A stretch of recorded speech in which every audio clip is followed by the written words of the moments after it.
la parole. Honorable Président, vous m'ajouterez quelques minutes parce que j'ai une leçon à donner. Honorable Président, honorable membre du bureau, honorable député, chers collègues, ma grand-mère vous salue.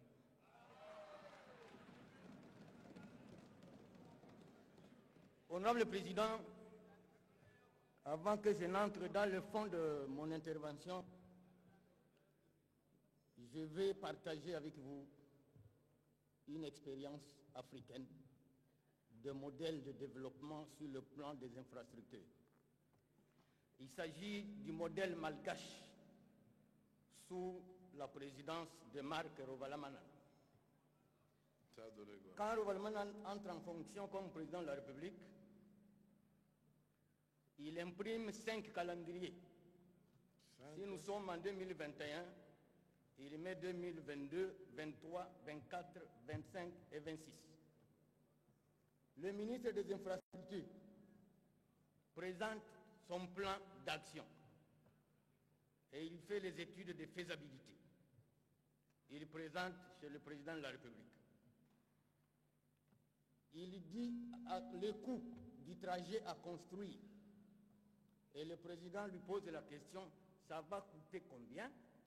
Pour combien de temps? Le ministre lui dit, ça va coûter 2 ans et demi. Il prend le calendrier de l'année prochaine. Je vais inaugurer quand? Il dit, on va inaugurer le 15 février 2025 ou 2026. Quand la date là arrive, le président ne prévient rien. Il va inaugurer. S'il trouve qu'il y a 1 kilomètre qui manque, tu es viré d'office. Viré. Honorable Président, je suis parmi les plus heureux aujourd'hui d'intervenir devant cette auguste plénière de l'état de nos infrastructures dans son ensemble. Je félicite tous les collègues qui ont choisi, à travers leurs questions orales et débats, qui se sont intéressés à ce secteur particulier dont dépend la survie de la République démocratique du Congo. Honorable Président, je viens du Haut-Katanga et je viens du Lualaba. On vous a aperçu là-bas, Colombie. On sent une certaine volonté politique. Honorable Président, dans le monde moderne, les routes sont devenues des entreprises mixtes. Elles produisent des fonds et ces fonds vont encore produire d'autres routes dans les 2-3 ans qui viennent. Je vous donne un seul exemple de la route du Congo central. Numéro 1. Ça fait 15 ans que cette route est sous concessionnaire chinois. Je dis bien 15 ans. Posez-vous la question, les fonds que génère la route RN1 ont déjà construit combien de kilomètres ailleurs? Combien de kilomètres ailleurs?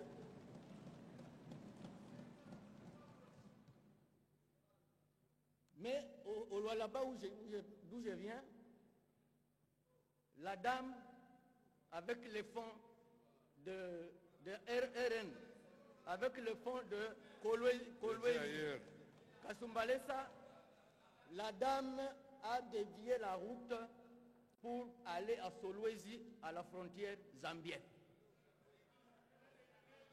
Alors, Honorable le Président, j'ai suivi attentivement attire beaucoup de gens. Donnez-moi le temps de terminer mon texte. J'ai suivi attentivement mon jeune frère Lutala Moutiki Trésor. Ah, il est plus jeune que vous. Il parle de la RN2, Bukavu, Mwenga, Kamituga, Kitutu, Kasongo. Mais il a oublié de parler de la RN5. J'ai suivi le ministre d'État, Gisaro, que la route Bukavu-Ouvira est programmée. On doit aller plus loin, jusqu'à Kalemi. On doit aller plus loin, jusqu'à Kalemi. Et pourquoi pas jusqu'à Lubumbashi? Jusqu'à Moba, Lubumbashi. Oui. Président, je vais parler de la ville de Kinshasa. La ville de Kinshasa est devenue un éléphant mort qui mérite guérison. Et à regarder de fond, la ville province de Kinshasa ne marchera jamais, ne se développera jamais tant qu'elle n'a pas été démembrée. Je propose qu'au lieu de regarder le seul gouverneur de la ville, réfléchissons comment on peut avoir 4 mairies dans la ville de Kinshasa. Réfléchissons comment on peut avoir 4 mairies dans la ville de Kinshasa selon les 4 circonscriptions électorales actuelles. Compter sur un seul individu, nous perdons du temps. Et ces 4 mairies, comment les répartir? Un Mukongo à la tête d'une mairie, un Mungala à la tête d'une mairie, un Mouswahil à la tête d'une mairie et un Moulouba à la tête d'une mairie. Là, honorable président, nous allons vivre la concurrence positive. Alors, je voudrais terminer, président. Attendez. Un instant. J'attends le Valentin là-bas dire que c'est contre la Constitution. Comment, pardon? Maintenant, je vais vous poser la question, Valentin. Attendez un instant, je vais vous poser la question. Aujourd'hui, nous avons les conseillers communaux élus par le peuple et des bourgmestres nommés par les ministres de l'Intérieur qui interdisent aux élus du peuple d'accéder. Ça, c'est pour la Constitution. Je lui pose la question maintenant. Allez-y. Il ne faut pas rester sur place, il faut évoluer. Suivons, ce sont des idées qu'il lance.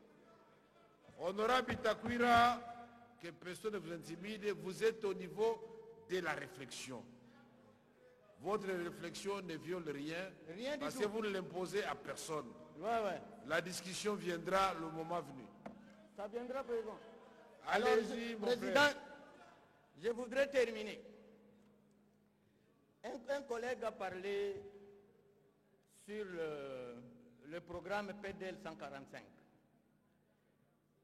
Le président, ce projet a une lourdeur inimaginable. Si ceux qui ont gagné le marché ne sont pas à la hauteur de préfinancer, le PNUD a une machine aussi longue qu'on risque de ne rien réaliser à travers le pays. Je connais le cas de la Mongala avec la coopérative Soko. C'est Soko qui préfinance et jusqu'à présent on ne lui paye pas. Donc il faut revoir la procédure de financement des projets PDL 145. J'ai dit et je vous remercie, président. Merci, honorable Bitakwira.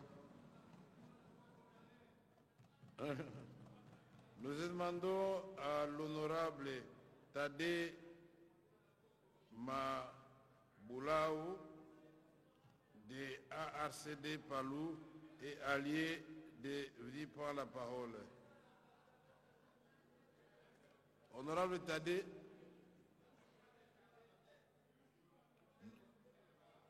il s'est excusé. Ok, d'accord, nous passons donc. Vous le remplacez? Avec l'autorisation du président du groupe parlementaire. Ah, c'est vous-même le président. Oui, c'est vous-même le président, je me souviens. Alors, il ne faut pas oublier de parler de Kwango, sinon le deuxième vice-président va vous en vouloir. Merci, président. Le professeur Mbosso, oui, c'est vrai. Je peux? J'ai traduit tout ce qu'il me dit à voix basse. Il dit que vous parlez de Kwango en bien. Merci, honorable président, pour la parole. Honorable président, je vais commencer par vous assurer notre soutien. À moi? Parce que, oui. Merci, mon frère. Et avec votre bureau dans l'ensemble, parce que vous commencez à redorer l'image de l'Assemblée nationale et vous commencez à nous réconforter parce que je viens de recevoir les appels faut nous aider à de ma terminer le population mandat de aussi. Kibombo. Ils disent que hapa njo tunaona ke munanja kutumika kazi. Ah, merci. Voilà. La législature passée, nous étions comme d'habitude 500 députés, mais après les élections, nous sommes revenus qu'à 140. Ah, Et les ministres qui sont partis aux élections, ils ont été élus à 90% à cause de notre complaisance. Si vous continuez comme ça, honorable président, à activer